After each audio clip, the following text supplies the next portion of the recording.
Trade track two, vendor risk, from vendor risk to vendor trust, AI-powered trusted networks in supply chain finance. Ask my speaker, Peter Schwartz, to come up to the stage. Hey, how are you? First time we meet. Thank you. Okay. Good to see you. Thanks. So That's much. the clicker. Let me tell you a little bit about this fascinating guy. He's an internationally renowned futurist and business strategist, specializing in scenario planning and working with corporations, governments, and institutions to create alternative perspectives of the future and develop robust strategies for a changing and uncertain world. He is the co-founder and chief science officer at Altana AI. Altana's mission is to power a new era of globalization defined by trusted networks which span and connect governments, businesses, and civil society to shape a more resilient, secure, inclusive, and sustainable world.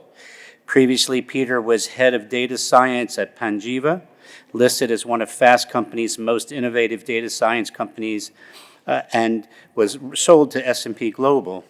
He holds a number of patents in machine learning and global trade.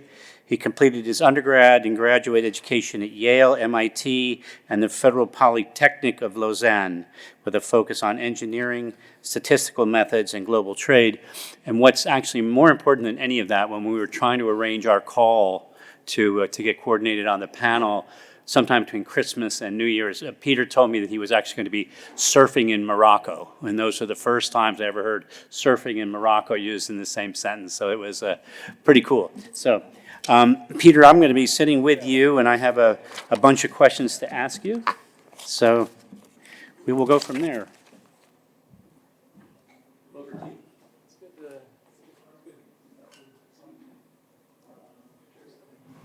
It's good to be here. Thanks for having me.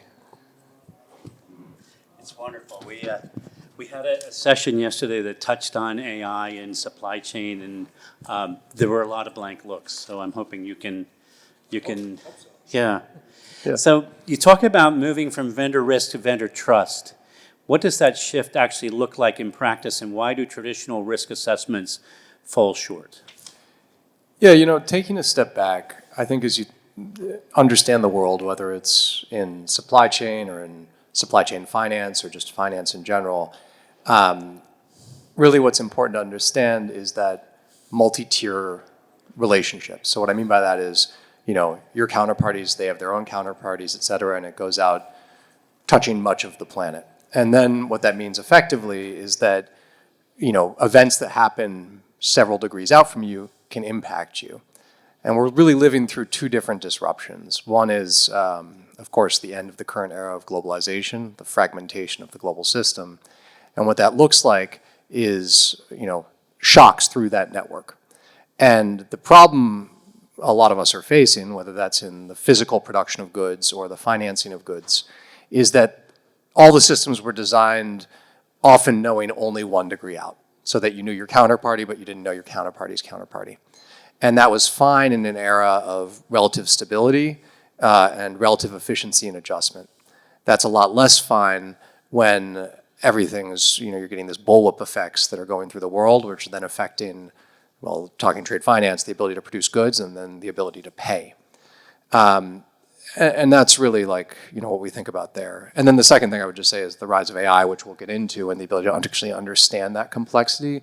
But the same work that you're doing around risk could in principle be done around opportunity, understanding creditworthiness in some sense is risk, but it's also like prospecting who you should be offering it to, and then setting yourself up for an agile future. I think compliance and risk has often been put into a small box, when in fact it's really about understanding the world at scale, and that can be leveraged more fully. Yeah. Do you have some slides, I think. Did you want to put? Yeah, I can put a slide up. Hold on. Yeah, I think I don't want to bore everyone here. I think you're probably all familiar with value chains and the production of goods. But as you think about really where finance sits in that, you really are, obviously you can sit in any one intermediate step of this production, but really you're part of this large chain. And as a result, the ability of yours to both offer attractive terms and then to, at the same time, minimize your risk or assure you're going to get repaid is really a function of your ability to understand this entire value chain. And by value chain, I just mean everything from the extraction of raw materials to distribution of final goods. So supply chain finance sits at the intersection of physical goods and financial flows. How does AI-powered visibility into one help institutions make better decisions about the other? Absolutely. I mean, fundamentally, AI can both help you to construct representations of the world and then act upon it. So we're really living through this pretty exciting moment, which is the second disruption, which is the ability to actually understand the world better at scale as organizations. So previously, for a large organization, you have huge coordination challenges, and then to understand the world, you similarly have huge difficulties in even observing what's happening at scale to make those nuanced decisions. What you see is a real tightening up of that OODA loop, if you've heard that term before, to observe, orient, decide, and then act.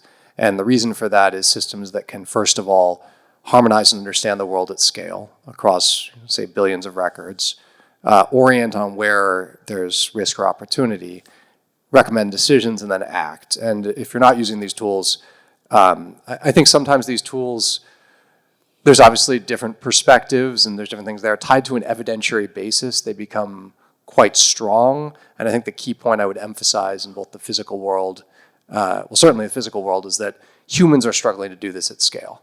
And so you really have this opportunity to have things that can ingest much larger volumes of information and make recommendations. They can then, it just becomes much more effective when married also to humans and tied to an evidentiary basis than what currently exists. Please.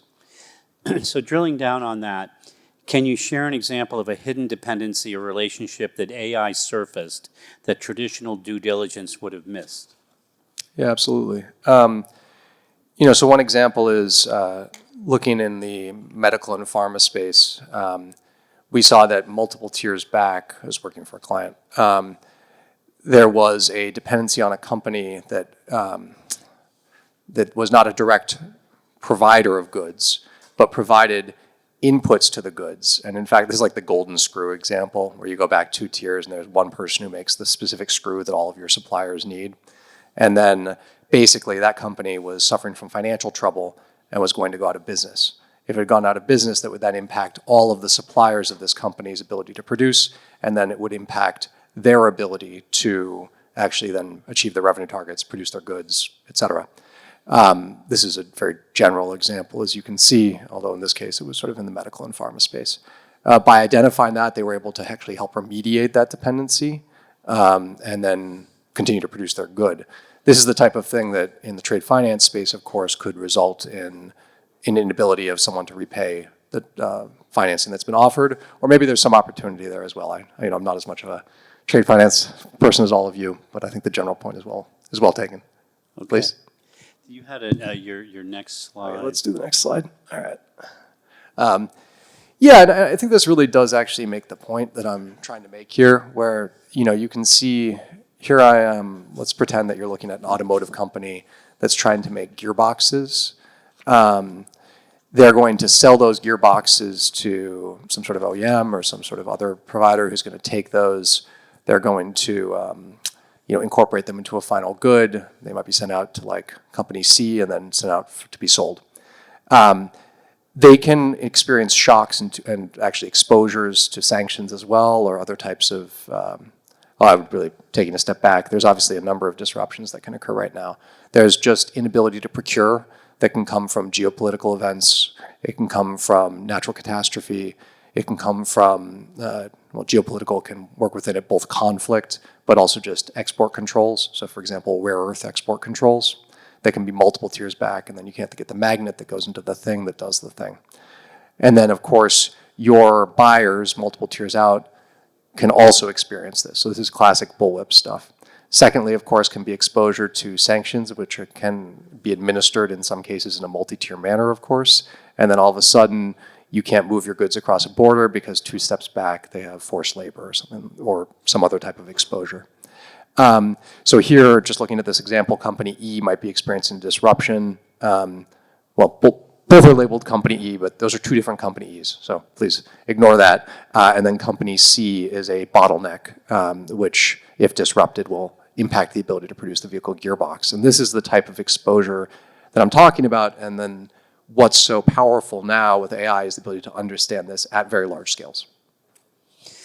So one of the terms we're using is trust, and there's one of the questions that's come up on the Slido. Moving from a relationship of animosity or the buyer being the police person to being in a position of mutual trust. That second question of trust is a two-way street. Why would a small seller trust AI generated by an anchor buyer? It's a good question. Obviously there's different ways to think about AI and its implementation in understanding supply chains and supply chain finance and trade finance.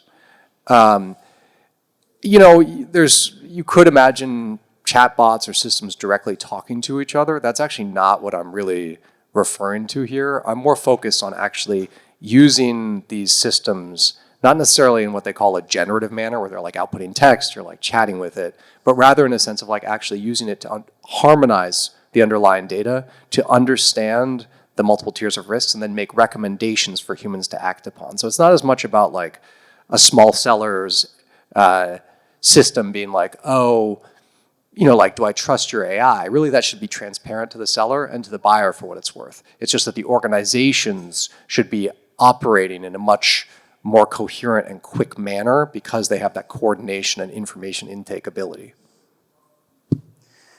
So that's a question there. You had spoken about geopolitical risks. Yep. How would AI spot geopolitical risks? Is it reliable? Is it another finger in the air to seeing where the wind is coming from? What to give us your nuance on that? So I think for me, look, there's some edge cases where I could say that AI is going to help you spot novel geopolitical risks, but I wouldn't really want to say that's the major use of it. I think being able to understand like the scenarios, like suppose Taiwan goes away, or there's other types of we're already living in the rare earths disruption scenario, disruption of food from Ukraine. Those are all real examples of current or prospective scenarios. And as you think about those scenarios, like you can just get them from reading the news. What you're really talking about, however, is the ability to just to go back to actually construct an understanding. I don't know if I can actually go back, but that's okay. To actually construct to actually construct this understanding and then actually bring those scenarios at scale to actually realize them upon that. So rather than saying, hey, AI is going to figure out some new thing I hadn't thought of, I mean, I think, sure, possible, but I think there's a lot of human experts doing that and a lot of news doing that. It's rather being able to understand what's the implication, how should I adjust to those different scenarios, and then constructing those type of adjustment strategies and tactics, either proactively or reactively. And that's where the coordination and all that ability to actually make recommendations comes into play. Interesting question right there. How can bank data supplement data coming from a company? Can AI models combine the two sources? Yes.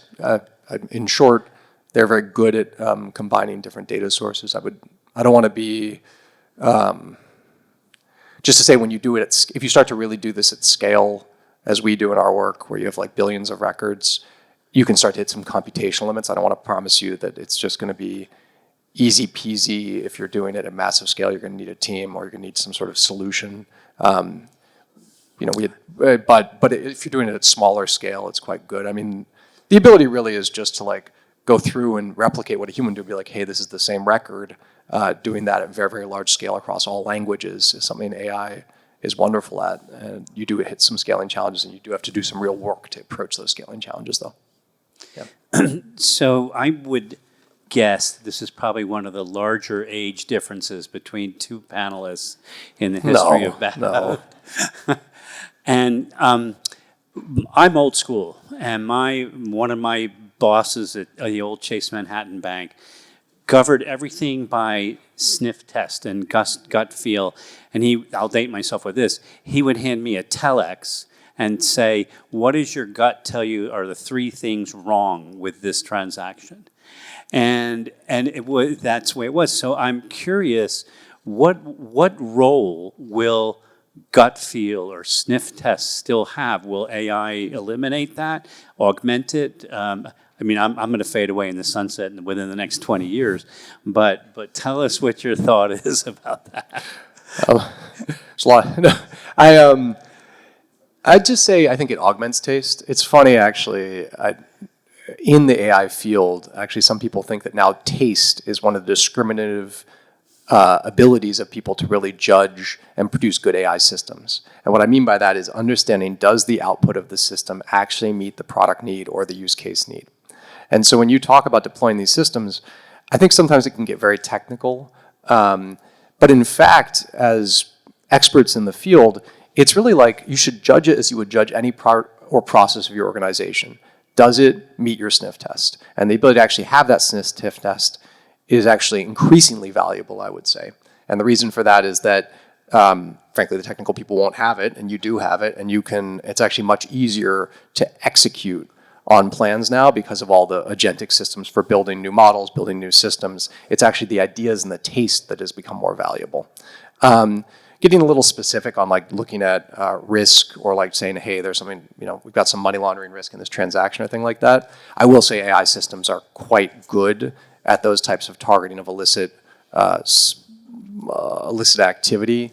Certainly, I've and through the company as well worked extensively on, for example, targeting illicit fentanyl production. Those are like illicit supply chains you don't like. Obviously, generally, people are not listing that. I will say AI systems are very powerful for that kind of targeting and can do better than humans. But taking a more meta level, I would reemphasize that point on actually taste being actually more important and actually this being a really exciting moment for those that have a deep understanding of their fields. So I have a job for another couple of months. No, I think you've got a job as long as you want it. Two more questions on there. You're preaching to the choir. How do we get credit approvers to understand the flows, the risks, and the capital savings? I mean, I think it's two things. I think it's one, a question of understanding your industry and the counterparties, and then two, really just showing them the benefit. I think that in some ways, actually not in some ways, in most cases, the deployment of AI, especially with these modern generative systems, you have the ability to make it very seamless if you do it right. And what I mean by that is your counterparties, your credit approvers, they are experiencing basically already what they expect, but just produced better with higher quality at higher scale. And maybe you have some additional explanation information, or you're like, here's the extended network, here's the reason why we're making this explanation. But actually, I think that these machine learning AI systems, you had a previous decades in which they would put out things that were not as explainable. And what I mean by that is they would put out a score, and you'd be like, hey, I'm working in a regulated manner, I actually need to be able to explain my credit issuance decisions. Or you're saying, hey, even if I don't need to explain it, I don't fully trust it, feels very black box.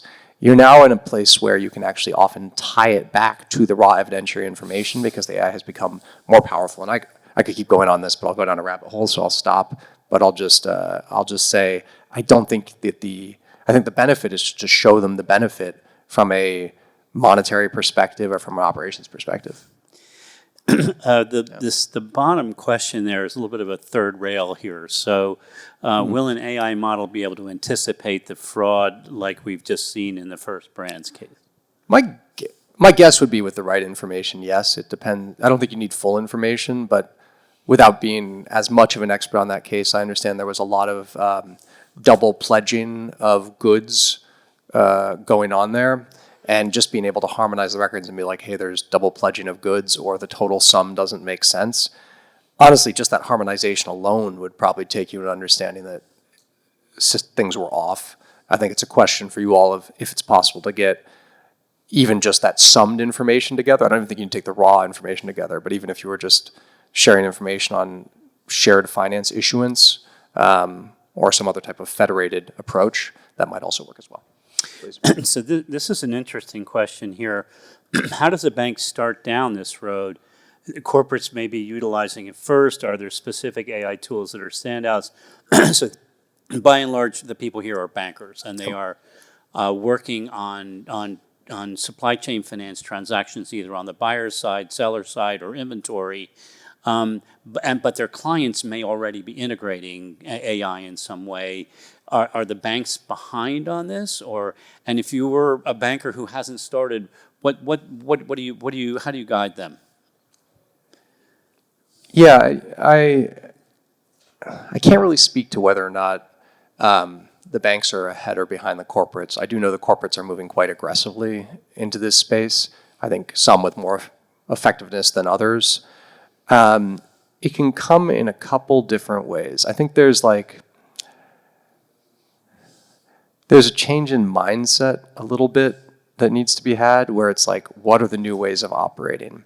And I mean, I'll just get really concrete. It's much more simple and quick to build out new systems, processes expressed through software. And I'm not even saying software, I'm just saying expressed through code, expressed through software. That's where the biggest change is happening right now. As someone who uses these tools a lot, like the Anthropic tools, the OpenAI tools, things like Claude Code, Codex, I must be it's many multiple times more effective. And I think the question then is how do you parlay that same type of effectiveness into your larger org, and how do you change yourself? And I think that takes a look at where are the slow points, where are the bottlenecks, where are humans involved, where you could reduce it, and what can you do now that execution has become so much more quick? And I don't mean just in software, I'm just making that as an example. I just mean in the context of actually relatively reliable decisions where if you provide the right context, it can be done. My guess is because of the regulated nature of banks, this is slower, and I leave it all to you a little bit around the organizational design, but the reason everybody's getting so into it is because when done right in a non-faddish manner, it really works. And the tools, I will make a point, when I talk about AI, I'm not just talking about these chatbots or systems. In this case, I am largely talking about it, but for fraud detection, for example, that's actually not something that I would employ a language model to do. That would be a different model or a different system that's more around numbers, or direct numeric input, I should say. But I really do think that there's an opportunity. If you're not using these tools, you're not really seeing how powerful they are, and they've gotten so much more reliable over time, and even over the last 6 months. I know people have tried them out, and they'll say, hey, it hallucinates, hey, it makes these mistakes. It still makes those mistakes, don't hear me wrong, but there is such a difference in where it was 6 months ago. It is accelerating so fast, and I really encourage you to stay on top of it, please. We have our committee minutes done using AI, and it's extraordinary how much it's learned in the year. The first a year ago when we were using AI, it was rubbish. You couldn't. But now the changes that the secretaries of the committees have to make is almost they're de minimis, and it's extraordinary. Yeah, I agree. I mean, that's this. If you're using, again, I emphasize this not because I'm trying to bring up software engineering or computer science. I'm just emphasizing this in terms of pure productivity. My general experience with these tools now is that even over the last 4 months, it's gone from a situation where you can just sort of managing 1 or 2 of them in their work, where I can be managing 5 to 7 of them at the same time through a dashboard, and they're doing real substantive tasks around global trade in the production of product. I mean, so it's just changed so dramatically, and just please, stay on top of it. You one of your slides deals with this concept of federated knowledge, and I was not federated learning. Please. That's a new term to me. Perhaps everybody else in the room knows it. What is it? It's just the ability to actually say you can distribute these systems out to. If you think about how your phone works, for example, when it's done right in a privacy-preserving manner, they are training models on your phone, say for text autocomplete, but they're doing it in a way where they don't actually bring your data back to the hub. They don't bring it back because they don't want to have all your text messages. They don't want to have all your systems. This type of thing, you can generalize this concept to the idea of everybody keeping their data in separate silos and then sharing just shared insight. The First Brands example, it's a great example of that. You could be sharing derived analytics or a trained model rather than just, separately, just separately all sitting in your own silos, or living in a world where you're saying, hey, we're going to centralize everything, which also wouldn't work for a wide variety of competitive and non-competitive and trust reasons. Is certainly a powerful modality that we use as well. As you think about the fragmentation of the global system, again, there's still a lot of desire for collaboration, and the question becomes, how do you collaborate while at the same time preserving the resiliency and autonomy that both the public and private sector need? So that's what I mean by federated learning. I think, you can, I won't go too deeply into it, but often when we talk about the AI models, especially the most modern generative ones, there's a lot of concern around data privacy, security, and sovereignty. And these are concerns that can be addressed through understanding with your provider where it's being stored. There's zero data retention approaches as well. There's on-prem solutions. I could go on, but these can be used in heavily regulated environments. It's just you have to set it up right, and they can be used to collaborate. But again, it's keeping the data in place that should be kept in place. Please.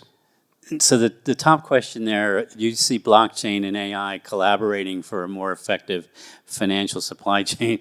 And my question, are they different? I mean, I didn't know. Well, they both have the word AI and blockchain. No, yeah, they're pretty different. I mean, so for me, AI's benefit in all the ways I just said is pretty clear. It's just the way that modern organizations are going to operate and operate at scale. It's not a question of banking or not banking. There's specific types of models you might use around fraud or risk that are proprietary here, but it's like having AI in the org chart, having systems work. I know that sounds crazy.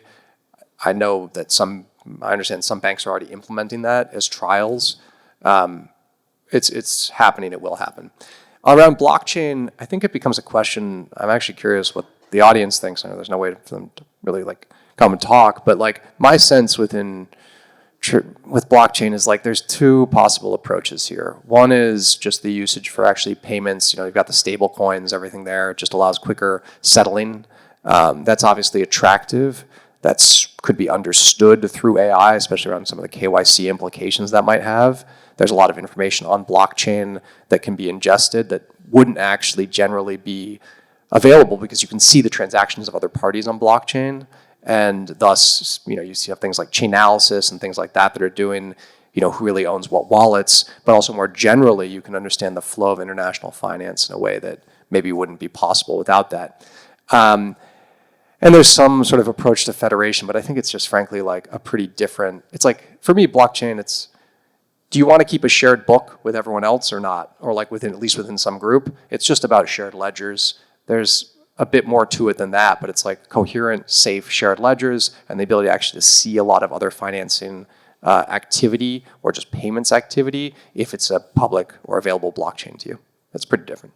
Please. Thank you. What are the best practices to keep AI models compliant and explainable for regulated FX payment decisions, i.e. price adjustments, block allow decisions? Yeah. So as you think about what does it mean to be compliant and explainable from an AI model, and I'm going to speak a little more generally, and you can tell me if you can tell me if I'm off base on sort of the exact information needed for these decisions. But when you're looking at FX or payment decision, you need to tie it back to the underlying evidentiary information and sort of justify what's happened. Historically, machine learning explainability has focused around almost the technical details of how of how the model works. But that's actually generally not what's desired. What's generally desired, and I can speak as well to the law enforcement case, is actually an explanation tied back to the original documents that show why or why not you're making a decision. And that is actually where the generative models can really shine. And you need to give them exposure to those documents. But once you've identified a risk, having a second system that's going through and is actually able to then explain that risk, tying it back as a human analyst would, is newly enabled by these systems and is very powerful. And I would speak to that in this use case. So this question's in two pieces. Which data point today is most overweight in vendor risk, and which trust signal is most underused? Well, I'll speak to the second one first. The extended network dependencies and the understanding of both the physical and the payments multiple tiers is definitely the most underused. The most overweighted would just be that company level information, the one that's disclosed by them, sort of their standard counterparts. That's going to be somewhat mined out as a source, whereas understanding really the extended relationships, the social network of the vendors is going to be much more effective and underutilized. Please. Does AI make compliance easier for banks? Oh, yes. I mean, it's a good, I mean, I expect it would. I don't Does know. it, does it? I'm not sure. Why wouldn't it? Has anybody used it that could speak to it?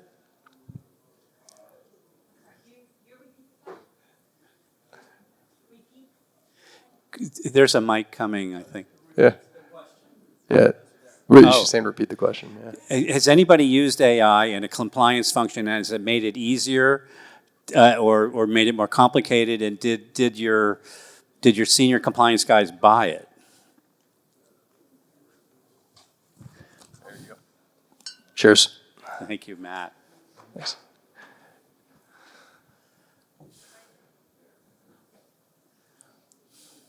Personally, I use AI at work to review documentation, either participation agreements or anything where I can upload a 30, 45-page document and then just ask certain questions to make sure that the business logic is within the legal verbiage of the document. So I use it quite often for that. That's a good use case. Anybody else? So it's wide open field for you. If you could, well, how does it transition happen from trusting existing data collection methods to trusting AI? How do you start with that? Where do you go first? How do you? Because people have been getting data from the same sources, and their compliance chains and the people internally have come to depend on that. Seems to be going to be a fundamental change or a deeper reliance on some sources. How do these guys get their compliance people and risk managers to get comfortable with it? Yeah, I think there's two different ways you can think about that problem. The first is using the existing data sources you have already better. And I think that, for example, being able to ingest more of the free-form data that you've received or harmonize information that isn't previously harmonized, where you've got your compliance folks doing sort of like swivel chair from data source to data source, or extracting things from specific fields, that's a powerful and good use case. And it can be done on like image files, PDFs, all of that. And so you're going to get a lot of these materials. They've become very powerful in this. And as I said, it's really advanced a lot even in the past months in terms of accuracy and reliability. And then you're always tying back to the evidentiary basis. The second is then a question I would ask is, given that you've done that, what other additional data sources could you now bring in that you didn't previously think you had the time to harmonize or use? And those are, again, able to be harmonized. I think there's the second question of like then using all that information you've put together for better risk management. And that looks like, for me at least, more classic machine learning and AI, where you have sort of a history of good and bad events, and you're going to train upon that. Now that you have all this additional information, it's easier for a human, it's easier for a machine. And I'm happy to get more into that, but those are often non-generative systems there, and they are quite effective when married together. Certainly, that's my experience in our use cases. So go ahead, take please. that one. In case people can't see it, what's the highest value AI use case you see for banks in financial institutions or foreign exchange over the next 12 to 24 months? I think there's really two different applications or spaces you could see using it. One is around sort of the vendor, if you think about like, one could be around vendor risk and being able to just understand and better price or better offer more of this. The second would be actually around internal operations and literally just moving faster. There's probably a lot of internal processes that require a lot of minutia, a lot of processing of documents, a lot of extraction of information, a lot of filing of forms, a lot of collection of information that can be done much, much more quickly. And then your teams as well can be further augmented by systems to assist them in that. So I would really break that into those two buckets. Okay, and the last question I have, and we'll go see whether there are any others. If you could give this audience one concrete step to take in the next 12 months to move towards this vision, what would it be? I think as leaders, the thing that I would really emphasize is you should try out and use these tools yourself. I think that it's very clear who has and hasn't when you talk to someone about like AI implementation in an organization or in a process. Because it's taking this sort of back to your point about taste. It's like, you know what good looks like. You've been judging humans and systems in this for years. This is really not that different. In fact, it's very similar. There's, it's a little bit of a tech joke, but people they talk about vibe coding, where you just sort of like, you sit down and you just sort of vibe code up stuff. You just tell the computer what to do. You don't even code anymore. The joke is that managers have been doing this for years. You go tell a human what to do, they come back, and you're like, was it good or bad? You've been like, you already are well used to using that type of process and system. So just judge it in the same way. And then the question for you as you think about adoption is like, do you actually know what the systems can do or not? And so I would just recommend to you, and I'll just get really tactical, some tools that I do recommend you try out is, I think that the Anthropic series of models is quite good, and you should be paying for them. You should really have the access to the best ones. I think the OpenAI systems are quite good. Quite good, especially at math and science. These things will change quite quickly, so you should just keep using them. They keep launching new ones. If you're trying to do things around social media or sentiment or reputational risk, you do have things like Grok that have access to Twitter and events there. That can be a little domain specific. I think you see what I'm getting at, but like the point just is that you should be using that, and you should also be using the functionality. I'm going to go too down into the weeds, but like the functionality that's not just about chatting, but actually producing things. You should actually be asking it to run processes, to process documents, to do all of the actual work and really push it and see if you can treat it like an actual team member. And that's how you will improve yourself and your work. So any last questions either to put on the Slido or to have a microphone? Okay, Peter, thank you so much for a hugely educational session. Really appreciate it. Thank you, guys. Thanks for having me.